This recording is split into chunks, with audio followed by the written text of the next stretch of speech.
Hammaga salom. Tahliliy hamjamiyat siz bilan aloqada Guru Markets. Biz kompaniya haqida umumiy ma'lumotlardan boshlaymiz. Agar kerak bo'lsa, uni to'xtatib qo'yishingiz mumkin. Ko'rib chiqilayotgan korporatsiyaning barcha parametrlarini diqqat bilan o'rganishingiz mumkin. Biz korporatsiyaning joriy faoliyatini ko'rib chiqamiz. Neuropathy Int. Ticker NIPCH. Ushbu sharh 2025 yil 23 mart holatiga ko'ra joriy ma'lumotlardan foydalangan holda yaratilgan. Tasnifi bo'yicha Guru Markets korporatsiya Neuropathy Int pastki toifaga kiradi. Medical Equipment baholashda 95 ta kompaniya ishtirok etadi. Bu juda vakili. Ushbu videoning oxirida yakuniy yechimlarni ko'ring. O'rganilayotgan kompaniya uchun umumiy natija 10 balldan -8, 5 ball. Pastki kategoriya bo'yicha o'rtacha natija 2-7 ballni tashkil qiladi. Agar siz juda keng ko'rib chiqsangiz, butun fond bozorida ko'rishingiz mumkinki, butun AQSh fond bozori uchun o'rtacha ball jami 1.9 ni tashkil qiladi. Dan -8, 5 ballga qarshi Neuropathy Int. Kompaniya aksiyalarining narxlari harakatini taqqoslash Neuropathy Int va kichik toifadagi aksiyalar. So'nggi 12 oy ichida aksiyalarni ko'rishimiz mumkin. Neuropathy Int -17% ga o'zgarishni ko'rsatdi. Kichik toifadagi narxlar o'zgarishiga qarshi 17.4%. Bu hech narsani aniq ko'rsatmaydi, lekin biz bu haqiqatga e'tibor qaratishimiz kerak. Kompaniyaning bozor kapitallashuvi Neuropathy Int. 39 milliard dollarga baholangan. Pastki kategoriyaning bozor kapitallashuvi 539 milliard dollarni tashkil etadi. Neuropathy Int. 7.3% ulushga ega va kichik toifadagi juda kichik kompaniyalardan biri hisoblanadi. Kompaniyaning balans kapitallashuvi 1 milliard. Kichik toifadagi balans kapitallashuvi esa 139 milliard. Neuropathy Int. 4% ulushini tashkil etadi. Birja aksiyalarni va balans qiymatini taqqoslab, biz quyidagilarni ko'ramiz. Egallagan ulush Neuropathy Int. Bozor kapitallashuvini baholashda kichik toifadagi 7.3% ni tashkil etadi. Balans qiymati 4% ni tashkil etadi. Bu bozor kapitallashuv ulushidan 95% ga kam. Kompaniyaning bozor ulushini va pastki toifadagi balans kapitallashuvini baholash yomon -1 ball.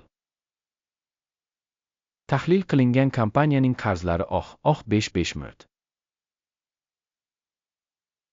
Kapitalizatsiya bo'yicha qarz kompaniya kapitalining 550% ni tashkil qiladi. Kompaniyaning qarz majburiyatlari bo'yicha reyting juda yomon -2 ball. Kompaniyaning bozor narxining foydasiga balansi ga teng.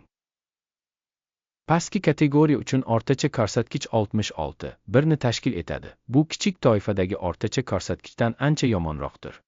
Kichik toifadagi kompaniyalar bilan taqqoslaganda kompaniyaning fond bozori qiymatini uning foydasiga baholash juda yomon -2 ball.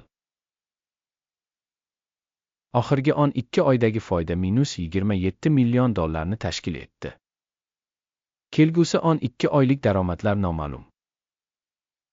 Bu kompaniyaning istiqbollari uchun yomon.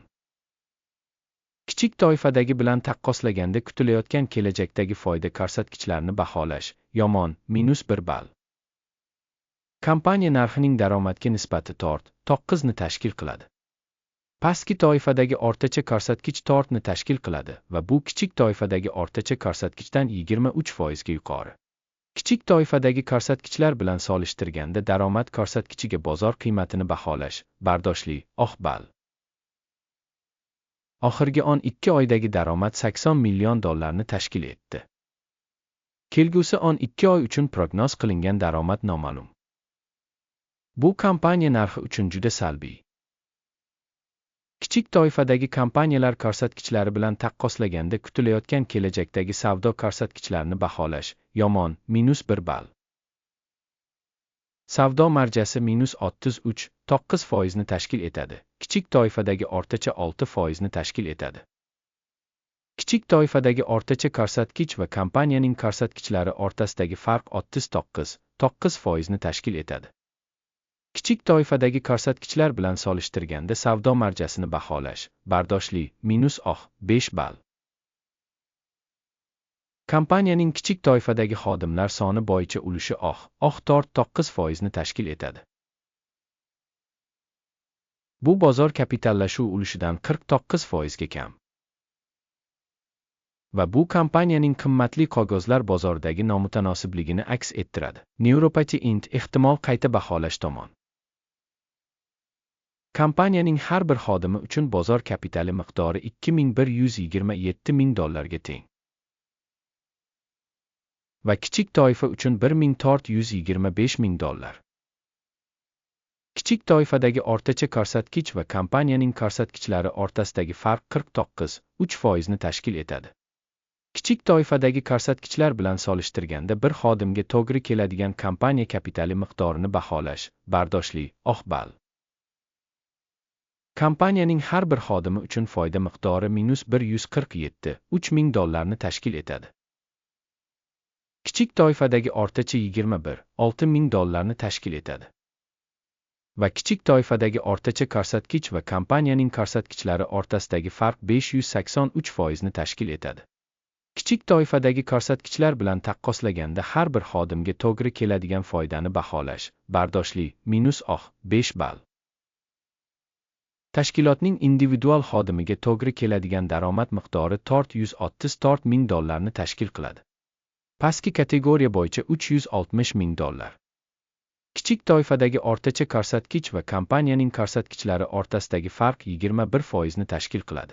Kichik toifadagi ko'rsatkichlar bilan taqqoslaganda kompaniyaning har bir xodimiga to'g'ri keladigan daromadni baholash chidash mumkin -5 ball. Sotiladigan aksiyalar 1% ni tashkil etadi. Kichik toifadagi o'rtacha 2% ni tashkil qiladi. Bu qisqa siqish xavfini baholash. Texnik ko'rsatkich irsi 14 kompaniya uchun 52% darajasini ko'rsatadi. Neuropathy Int. Pastki kategoriya irsi darajasi 14, taxminan 47% ni tashkil qiladi. Texnik jihatdan kichik toifadagi qimmatli qog'ozlar kompaniya aksiyalari bilan taxminan bir xil baholanadi. Neuropathy Int. Kompaniya aksiyalarining hozirgi narxi taxminan $12.3 ni tashkil qiladi. Kompaniya aksiyalari uchun konsensus bahosi taxminan $17.58 ni tashkil qiladi. Haqiqiy narx va konsensus prognozi o'rtasidagi farq taxminan 46% ni tashkil qiladi. Keling, hamma uchun mavjud bo'lgan buyurtma jadvalini ko'rib chiqaylik. Havola mahkamlangan izohda. Buyurtmalar jadvali ushbu mavsumda ma'lumot va ma'lumotnomalarni baholash tizimi tomonidan ommaviy ravishda qabul qilingan barcha qarorlarni o'z ichiga oladi. Guru Markets. Buyurtmalar jadvaliga kirish bepul va bepul. Bog'langan izohda havola. Kompaniya aksiyalarini baholash natijasida Neuropathy Int. Aksiyalarni baholash bo'yicha ma'lumotnoma tizimi Guru Markets qaror qabul qilinadi. Har bir aksiya uchun $12.2 dan sotishni ochish uchun. Buyurtma ochiq, chunki kompaniya juda past bahoga ega. Tashkilot baholash usuli hokim indeksi bo'yicha baholandi. Foyda olish 9.33 darajasida belgilangan. Stop loss 14.71 darajasida o'rnatiladi. Agar buyurtma foyda olish yoki zararni to'xtatish bilan yopilmasa. Keyin buyurtma 2025 yil 22 apreldagi savdo sessiyasi natijalariga ko'ra mustaqil ravishda belgilanadi. Yoki belgilangan sanadan oldingi oxirgi ish kunida. Ticker VMD asosiy xarid operatsiyasi hisoblanadi. Asosiy buyurtma bo'yicha video allaqachon ushbu kanalda chop etilgan. Buyurtmalardan birini yopishda asosiy yoki balanslash. Ikkinchi buyurtma avtomatik tarzda o'rnatiladi. Ushbu videoni tomosha qilganingiz va axborot tizimidan foydalanganingiz uchun barchangizga rahmat. Guru Markets. Siz haqiqatan ham eng zo'r tomoshabinsiz.